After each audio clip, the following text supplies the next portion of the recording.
साथ सुमित शर्मा। बुलेटिन में हम सबसे पहले बात करेंगे भानु प्रतापपुर में हुए दर्दनाक सड़क हादसे की। तो कांकेर के भानु प्रतापपुर में भीषण सड़क हादसा हुआ है। भानु प्रतापपुर में ट्रक ने ऑटो को जबरदस्त टक्कर मार दी। हादसे में 7 छात्रों की मौत हो गई है, वहीं एक घायल है।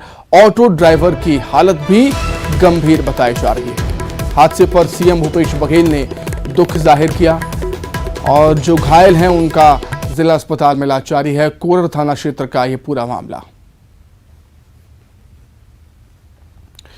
तस्वीरों में आप देख सकते हैं कि टक्कर कितनी भयंकर थी। ऑटो के परखच्चे उड़ चुके हैं, ऑटो चकनाचूर हो गया है।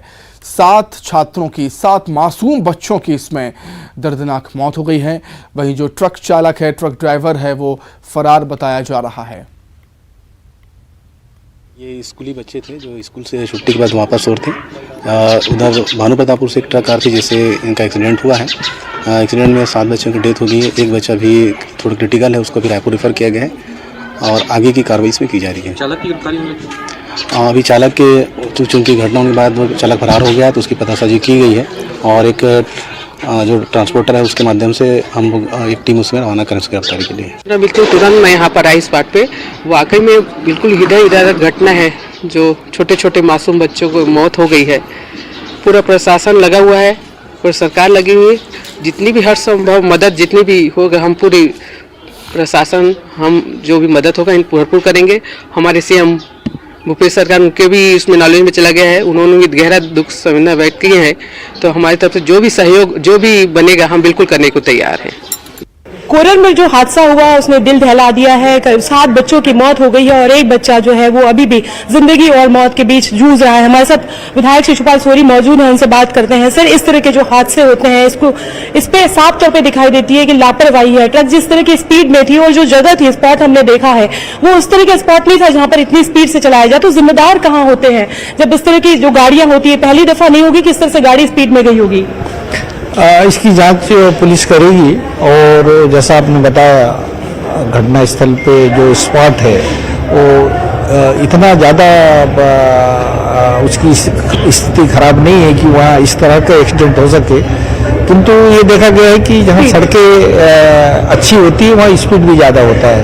तो ये एक सोचनीय विषय है, खासकर उस एरिया में जहाँ बच्चे स्कूल बसों से आते हैं उन बसों उस एरिया पे इसने तेजी से बसों का और ट्रकों का आवागमन निश्चित तौर पे इस तरह के घटना को आमंत्रित करता है।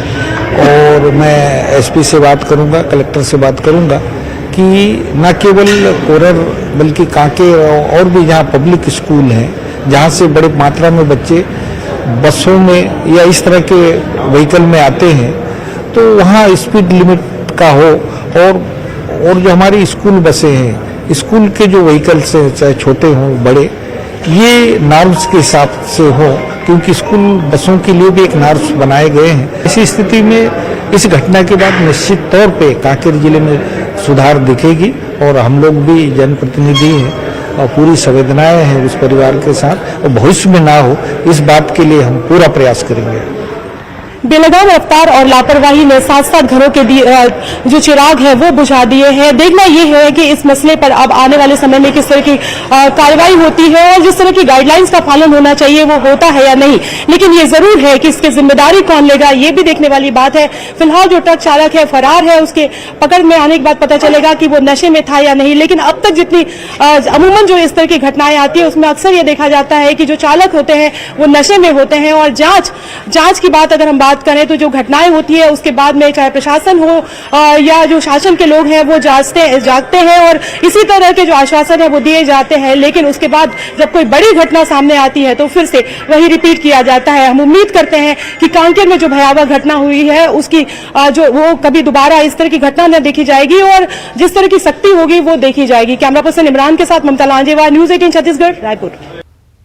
कांकेर में नहीं, ये पूरे छत्तीसगढ़ में रोड एक्सीडेंट में जो हैवी गाड़ियों के लिए प्रतिबंधित जोन है, स्कूलें हैं, कॉलेज हैं, शिशु मंदिर हैं, आंगनबाड़ी केंद्र हैं, उनके नजदीक से भी हैवी गाड़ियों का और स्पीड में गुजरना और लोगों के जान माल की हानि होना ये आम बात हो गई है, क्योंकि इस सरकार में लोगों के जीवन से उनको मतलब नहीं है।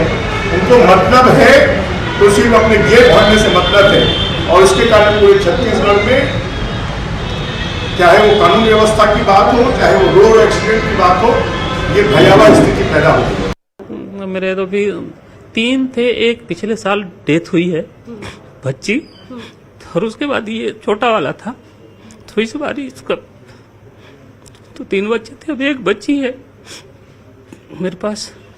सुबह मिल के गया था? हाँ, सुबह मिल के गया था। डेली बात करता है, एकदम घर का लाडला है, सभी का लाडला है, सभी के साथ एकदम हंसमुख स्वभाव का था। दोनों भाई थे? हाँ, दोनों भाई थे। एक साथ जाते थे रोज। क्या करते हैं भैया आप? मैं किसानी करता हूँ। कितने भाई बहन थे वो प्रियांशु? 2 भाई थे। 2 भाई। हाँ। ये छोटा था? ये बड़ा था, 8 साल का। तो इसी खबर पर और अधिक चर्चा के लिए सीधे हम ममता का रुख कर लेते हैं। हमारी सहयोगी ममता जुड़ गई हैं। ममता, दुखों का पहाड़ टूटा है उन परिजनों पर जिन्होंने अपने जिगर के टुकड़े को खो दिया है। जब ऐसे दर्दनाक हादसे होते हैं ममता, तो सवाल यही उठता है कि आखिर ऐसे हादसों पर लगाम कैसे लगाई जाए, ऐसे हादसों को रोका कैसे जाए। होना यह चाहिए कि जो एक्सीडेंटल एरिया होते हैं उन्हें स्पॉट करके वहां पर सुरक्षा के इंतजाम होने चाहिए। ममता,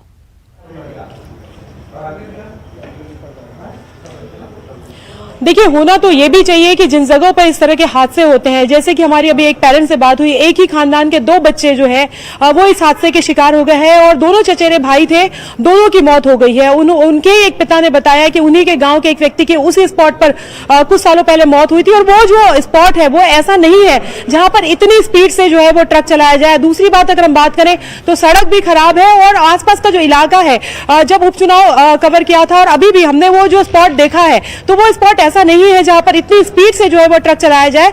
और ऐसा नहीं होगा कि पहली बार कोई ट्रक चालक जो है या कोई वाहन चालक इस तरीके से तेज स्पीड में वो गाड़ी चलाकर गया होगा। जाहिर तौर पर लोगों की आदत में शुमार होगा, और आदत में शुमार इसलिए होगा क्योंकि जिम्मेदार जो है वो किसी तरह की कोई कार्रवाई करते नहीं है। पूरे प्रदेश भर में जब इस तरह के हादसे सामने आते हैं तो जाहिर तौर पर 2 चीजें बहुत कॉमन सामने आती है। एक तो वाहन चालक जो होता है वो नशे में होता है, दूसरी जो स्पीड है वो बहुत बेलगाम होती है। लेकिन जब इस तरह के हादसे आते हैं उसके बाद जो जिम्मेदार है वो इसी तरह के आश्वासन देते हैं, और उसके बाद फिर से आप देखेंगे कि किसी नई जगह पर इस तरह के हादसे होते हैं। लेकिन आज 7 लाशें उठी है, एक घर के 2 चिराग उठ गए हैं। और अगर हम बात करें तो अलग अलग जगहों पे जिन पेरेंट्स से हमने बात की है वो किसान है, वो किसी तरह से कर्जा बाड़ी करके अपने बच्चों को इंग्लिश मीडियम स्कूल पढ़ाने के लिए भेज रहे थे।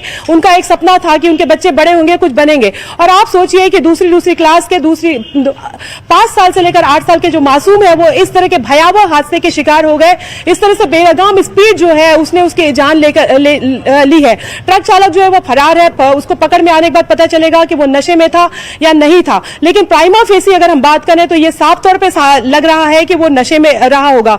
वो जो जगह थी, हादसे वाली जो जगह है, वो ऐसी जगह है जहां पर इस तरह की स्पीड को लेकर लोगों का कहना है कि वो पहले भी शिकायत कर चुके हैं, लेकिन सुनने वाला कौन है। अगर इस तरह की जब चीजें होती है उसके बाद पुलिस जागती है, उसके बाद प्रशासन जागते हैं, उसके बाद सब लोग अलर्ट की स्थिति में आ जाते हैं, उस तरह के बयान आते हैं, लेकिन उसके बाद फिर किसी नई जगह पे इस तरह के हादसे हो जाते हैं। पूरे प्रदेश में इस तरह की चीजें हो गई हैं। हम लगातार रायपुर के आसपास हमने दिखाया था, आरंग के आसपास दिखाया था, हमने ऐसे स्पॉट को लोकेट भी किया था। हमने बताया था कि कौन सी जगह है वो हादसे, किस तरह के हादसे हो रहे हैं, सड़कें खराब है और कहां पर। स्कूलों के आसपास तो आप देखिएगा कि किस तरह से स्पीड से लोग धड़ल्ले से, राजधानी के बीच में भी अगर आप देखेंगे, राजधानी में भी जो स्कूल है उनके आसपास किस तरह से लोग स्पीड में गाड़ी चलाकर चले जाते हैं, लेकिन वहां पर भी जो है उस तरह की कार्रवाई नहीं होती है। एक भी कार्रवाई ऐसी नहीं होती है जो एक नजीर के तौर पर हो, जो ऐसे लोगों के लिए एक सबक के तौर पर हो। और यही वजह है कि इस तरह के जो भयावह हादसे हैं वो होते हैं। देखना यह होगा कि कांकेर जिला जो है वो किस तरह से सबक लेता है। जब अभी हम रास्ते में आ रहे थे तो थोड़ी दूर पहले ही मेन रोड पर भी एक हादसा हुआ जहां पर स्पॉट पे एक आदमी की डेथ हो गई। उसको लेकर भी ये कहा जा रहा था कि स्पीड जो है वो कारण है, नशा जो है वो एक कारण है। जो सरकार जो है वो नशा को, शराबबंदी का वादा करके जो है, कांग्रेस पार्टी जब विपक्ष में थी, शराबबंदी का वादा किया किया गया था। उसके बाद में उसके बाद अगर इस तरह की स्थिति हो तो वो सोचने वाली बात है। जाहिर तौर पर नशाखोरी को लेकर भी जांच होनी चाहिए और जगह जगह पर पहले होता था कि पुलिस जांच करती थी कि वाहन चालक जो है उसने शराब तो नहीं पी है, किसी तरह का कोई नशा तो नहीं किया है, स्पीड को लेकर जांच होती थी। लेकिन अब इस तरह की कार्रवाई जो है वो नहीं दिखाई देती है। पुलिस पूरे समय वीआईपी मूवमेंट पर लगी रहती है, वीआईपी के बंगलों में ड्यूटी देते रहती है। और अगर हम बात करें तो इस तरह की जांच को लेकर यही हवाला दिया जाता है कि स्टाफ की कमी है। आखिर स्टाफ रखा किस लिए गया है? पुलिस किस लिए रखी गई है? जनता के लिए रखी जाती है या वीआईपी ड्यूटी करने के लिए रखी जाती है? ये तमाम पहलू है अलग अलग। जब कोई हादसा होता है तो उसके बहुत सारे कारण सामने निकल कर आते हैं। और जाहिर तौर पर जिस तरह से विधायक श्री शिवपाल सोरी से हमने बात की और उन्होंने ये आश्वासन दिया है कि हम कोशिश करेंगे और इस बात को लेकर एसपी से बात की जाएगी। हालांकि एसपी आते हैं, बदलते रहते हैं और जब एसपी बदलते रहते हैं, बदलते एसपी के साथ आदेश भी बदलते रहते हैं। एक परमानेंट सोल्यूशन निकलना चाहिए और लोगों की जागरूकता भी होनी चाहिए। जब इस तरह की गाड़ियां लोग चलाकर जाए तो जाहिर तौर पर लोगों को भी संज्ञान में लेना चाहिए। सब कुछ पुलिस और प्रशासन के भरोसे नहीं रखना चाहिए, लोगों को भी जागरूक होने की जरूरत है। जी बिल्कुल, कहीं ना कहीं जो सड़क सुरक्षा सप्ताह या अभियान चलाया जाता है पुलिस की तरफ से, प्रशासन की तरफ से, उस पर भी कहीं ना कहीं सवाल खड़े होते हैं। ममता, बहुत शुक्रिया आपका तमाम बातचीत के लिए। आगे बढ़ेंगे। रतलाम में रफ्तार का कहर देखने को मिला। डंपर ने बाइक को टक्कर मार दी, बाइक सवार महिला को कुचल दिया। महिला की मौके पर ही मौत हो गई। जावरा शहर 4 लेन की घटना है। डंपर जब्त कर लिया गया है, चालक फरार है। जावरा शहर थाना पुलिस जांच में जुटी हुई।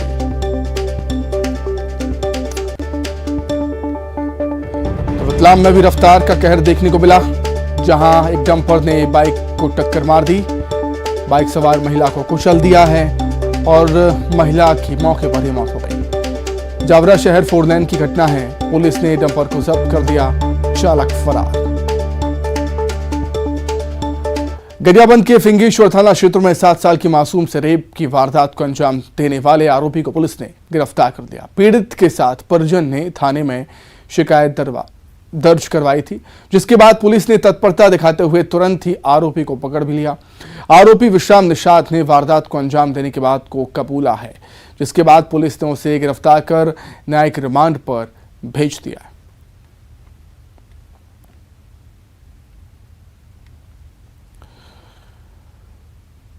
को घटनास्थल लेके गया तो बताया कि फिंगेश्वर के रेस्ट हाउस के पीछे के नीम झाड़ के नीचे खेत में अनाचार मतलब करना, नहर नाली में अनाचार करना बताया।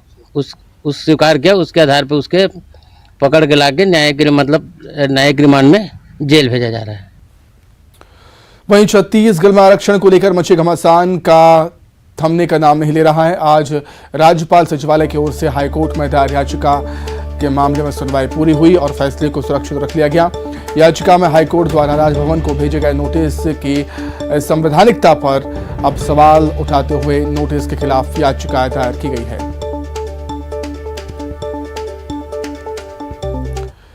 अपने अलग अंदाज के लिए पहचाने जाने वाले आबकारी मंत्री कवासी लखमा का एक अलग रंग देखने को मिला है।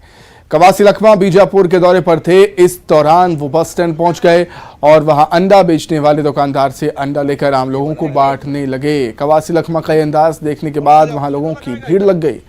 लखमा ने अंडा लेने के बाद दुकानदार को पैसे भी दिए।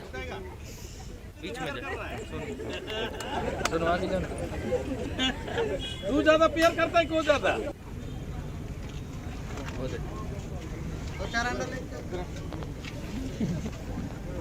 ये वाला और लेते जाओ। पुलिस वाला खाएगा इधर जा भाई मैं।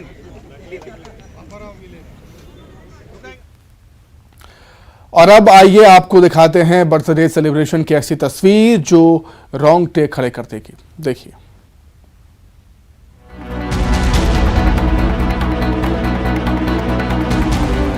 जन्मदिन की पार्टी में मदहोश मत हो जाना यारों, ये मस्ती जानलेवा साबित हो सकती है।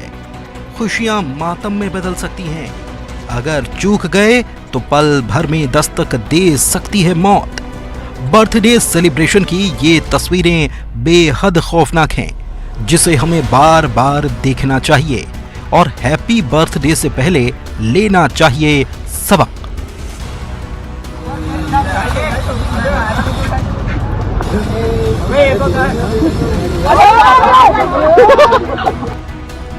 मामला राजधानी भोपाल का है। राजा भोज ब्रिज पर कुछ युवक ठहर गए और वहीं शुरू हो गया बर्थडे सेलिब्रेशन। बर्थडे बॉय ने मुंह में कैंडल ले रखा है, दोस्त ने उसे अपने कंधे पर उठाया और तीसरे ने केक। तभी वहां मौजूद युवक ने बर्थडे बॉय के चेहरे पर झाग वाला स्प्रे छिड़क दिया। लोग तालियां बजाने ही वाले थे कि तस्वीर अचानक बदल गई। युवक का चेहरा आग का गोला बन गया।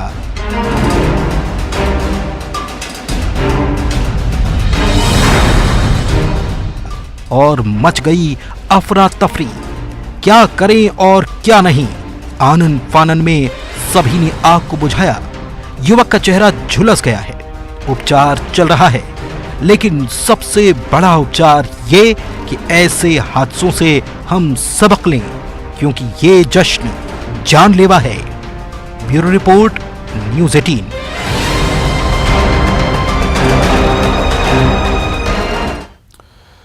बागेश्वर धाम के महाराज धीरेन्द्र शास्त्री ने एक बयान जारी किया जिसमें प्रधानमंत्री के बागेश्वर धाम पहुंचने की बात को गलत बताया है। पंडित धीरेन्द्र शास्त्री ने इन खबरों को भ्रामक और झूठा बताया। बागेश्वर धाम के महाराज ने कहा कि सस्ती लोकप्रियता हासिल करने के लिए कुछ लोग इस तरह के फोटो वीडियो डाल रहे हैं जो अनुचित है। साथ ही सोशल मीडिया में गलत वीडियो डालने वालों को चेतावनी भी दी है और उनके खिलाफ कानूनी कार्रवाई की बात कही है। पंडित धीरेन्द्र शास्त्री ने कहा कि बागेश्वर धाम से संबंधित जानकारी ऑफिशियल साइट के जरिए जारी होती है। रामचंद्र भगवान की जय, बागेश्वर धाम की जय, सन्यासी बाबा की जय। आप सब बड़े प्रसन्न होंगे। हम आपको बागेश्वर धाम के इस वीडियो के माध्यम से प्रार्थना करना चाह रहे हैं। बागेश्वर धाम की प्रत्येक जानकारी ऑफिशियल चैनल से ही सत्य माने। अन्य चैनलों की द्वारा दी जाने वाली जानकारी जरूरी नहीं है वो पूर्णतया सत्य हो। दूसरी बात, वर्तमान में एक शिकायत बार बार हमारे पास आ रही है, हमें टीम ने बताया, लोगों ने बताया, भारत के माननीय प्रधानमंत्री का फोटो लगाकर एडिटिंग करके कुछ शरारती लोग बागेश्वर धाम पर पहुंचे माननीय प्रधानमंत्री मोदी जी इस प्रकार की हेडिंग बनाकर डाल रहे हैं, जो कतई बर्दाश्त नहीं की जाएगी, क्योंकि यह वीडियो पूर्णतया गलत है, यह सत्य नहीं है। जो आता है उसकी जानकारी ऑफिशियल चैनल पर दे दी जाती है। तो प्रधानमंत्री के प्रति, माननीय प्रधानमंत्री के प्रति गरिमा दिखाते हुए ऐसे लोग तुरंत उस वीडियो को डिलीट करें और आगे ऐसा कोई भी वीडियो जिसमें तथ्य ना हो वो ना डालें।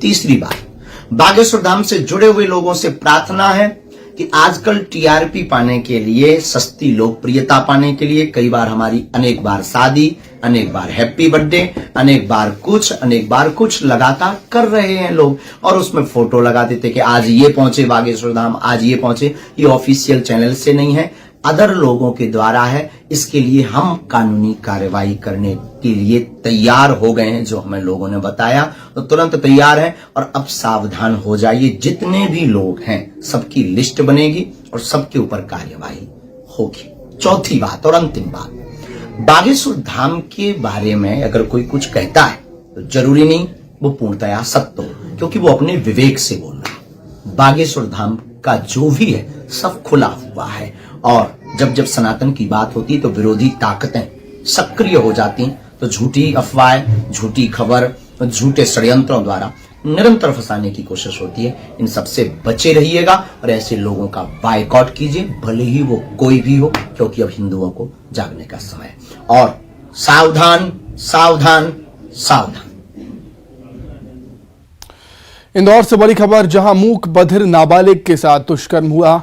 दिव्यांग संस्था में रहती थी नाबालिग के गर्भवती होने पर इसका खुलासा हुआ है। 6 माह की गर्भवती है, मानसिक दिव्यांग। तबीयत बिगड़ने पर संस्था ने परिजन को जानकारी दी है। विजयनगर थाना अंतर्गत स्थित है अनुभूति विजन सेवा संस्थान। विजयनगर थाना पुलिस ने केस दर्ज कर दिया है। अज्ञात के खिलाफ पुलिस ने दुष्कर्म की पॉक्सो एक्ट की धाराओं में केस दर्ज किया गया है। विजयनगर थाना पुलिस ने मामले की जांच शुरू कर दी।